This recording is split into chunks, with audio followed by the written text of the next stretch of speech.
नमस्कार साथियों, मैं रवीश कुमार एक बार फिर से स्वागत है आज की 50 बड़ी और धमाकेदार खबरों के सफर में। लेकिन शुरू करने से पहले बताइए आप हमें किस जगह से देख रहे हैं, कमेंट में जरूर लिखें। और अगर अब तक लाइक और सब्सक्राइब नहीं किया तो फटाफट कर लीजिए, क्योंकि आगे खबरें हैं एक से बढ़कर एक।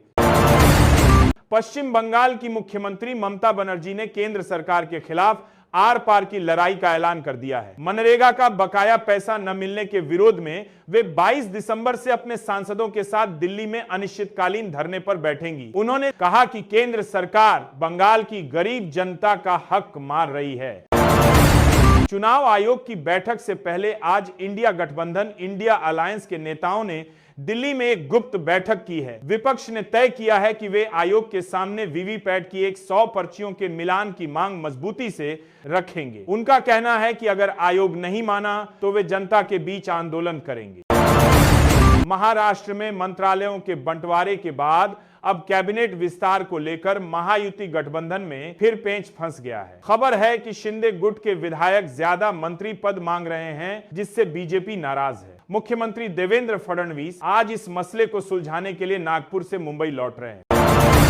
रक्षा मंत्रालय के सूत्रों के मुताबिक भारत ने चीन से सटी सीमा पर अपनी नई बैलिस्टिक मिसाइल प्रलय की तैनाती शुरू कर दी है। रक्षा मंत्री राजनाथ सिंह के तवांग दौरे के ठीक बाद यह खबर आई है। यह मिसाइल दुश्मन के बंकरों को पलक झपकते ही तबाह करने की ताकत रखती है।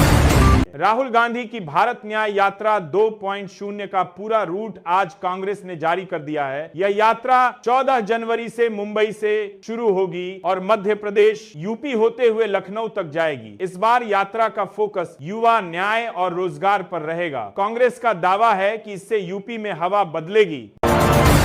बिहार के मुख्यमंत्री नीतीश कुमार ने अपने सहयोगी दलों आरजेडी और कांग्रेस को साफ संदेश दिया है कि जनवरी खत्म होने से पहले लोकसभा और विधानसभा सीटों का बंटवारा तय हो जाना चाहिए। उन्होंने कहा कि आखिरी वक्त में फैसले लेने से नुकसान होता है, इसलिए बात अभी साफ होनी चाहिए। प्रधानमंत्री नरेंद्र मोदी ने गुजरात के कच्छ में दुनिया के सबसे बड़ी हाइब्रिड रिन्यूएबल एनर्जी पार्क का उद्घाटन किया है। उन्होंने अपने भाषण में कहा कि भारत अब अपनी ऊर्जा जरूरतों के लिए दूसरे देशों पर निर्भर नहीं रहेगा। भारत के बाद 30 गीगावाट बिजली पैदा करेगा, जो पाकिस्तान जैसे देश की कुल बिजली क्षमता के बराबर है। शीतकालीन सत्र के बाद लोकसभा स्पीकर ने संसद भवन की सुरक्षा के लिए नए और सख्त नियम जारी किए हैं। अब संसद में आने वाले विजिटर्स का बैकग्राउंड चेक पुलिस वेरिफिकेशन के जरिए होगा और सांसदों को अपने मेहमानों की पूरी जिम्मेदारी लिखित में देनी होगी। समाजवादी पार्टी के मुखिया अखिलेश यादव कल से उत्तर प्रदेश में पीडीए साइकिल यात्रा शुरू करेंगे। वे गांव-गांव जाकर पिछड़े, दलित और अल्पसंख्यक पीडीए वर्ग को एकजुट करेंगे। अखिलेश का कहना है कि बीजेपी सरकार ने इन वर्गों के साथ धोखा किया है और अब बदलाव का समय है।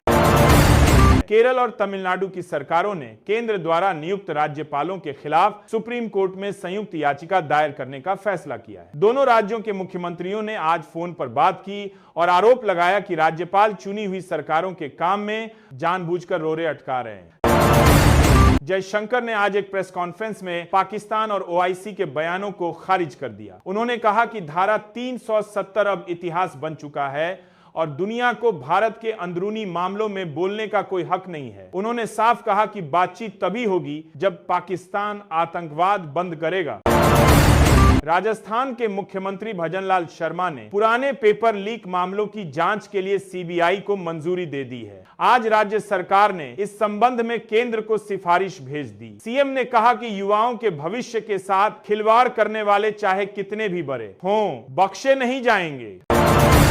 दिल्ली के पूर्व सीएम अरविंद केजरीवाल ने आरोप लगाया है कि उपराज्यपाल एलजी के इशारे पर दिल्ली जल बोर्ड का फंड रोका जा रहा है, जिससे शहर में सीवर और पानी की समस्या हो रही है। उन्होंने कहा कि बीजेपी दिल्ली वालों को परेशान करके चुनाव जीतना चाहती है। बसपा सुप्रीमो मायावती ने आज अपने जन्मदिन से 1 महीने पहले ही साफ कर दिया है कि उनकी पार्टी किसी भी गठबंधन में शामिल नहीं होगी। उन्होंने कहा कि कांग्रेस और बीजेपी दोनों एक ही सिक्के के दो पहलू हैं, इसलिए बसपा एकला चलो की नीति पर ही कायम रहेगी। एआईएमआईएम प्रमुख असदुद्दीन ओवैसी ने वक्फ संशोधन बिल को रोकने के लिए राष्ट्रपति द्रौपदी मुर्मू से मिलने का समय मांगा है। उनका कहना है कि यह बिल मुसलमानों की संपत्तियों को छीनने की साजिश है और अगर सरकार ने इसे जबरन पास कराया तो वे कोर्ट जाएंगे। मध्य प्रदेश सरकार नए साल में महिलाओं को बड़ा तोहफा देने की तैयारी में है। सूत्रों का कहना है कि लाडली बहना योजना की राशि 1250 से बढ़ाकर 1500 रुपए की जा सकती है। मुख्यमंत्री ने वित्त विभाग से इसका प्रस्ताव तैयार करने को कहा है। मध्य प्रदेश की राजनीति में एक बार फिर हलचल है। कांग्रेस के वरिष्ठ नेता कमलनाथ के दिल्ली दौरे के बाद अटकलें लग रही हैं कि वे अपने बेटे नकुलनाथ के साथ बीजेपी के संपर्क में हैं। हालांकि कमलनाथ के दफ्तर ने इन खबरों को अफवाह बताया है। संसद सत्र खत्म होने के बाद भी विपक्ष अडानी मामले पर पीछे हटने को तैयार नहीं है। कांग्रेस अध्यक्ष मल्लिकार्जुन खड़गे ने कहा कि वे इस मुद्दे को लेकर देश भर में प्रेस कॉन्फ्रेंस करेंगे और जनता को बताएंगे कि सरकार अपने दोस्तों को कैसे बचा रही है। झारखंड विधानसभा का विशेष सत्र बुलाकर सरकार ने स्थानीय आदिवासियों की जमीन की सुरक्षा के लिए एक सख्त कानून पास करने का फैसला किया है। सीएम ने कहा कि बाहरी लोग अब आसानी से आदिवासियों की जमीन नहीं खरीद पाएंगे, यह हमारी अस्मिता का सवाल है।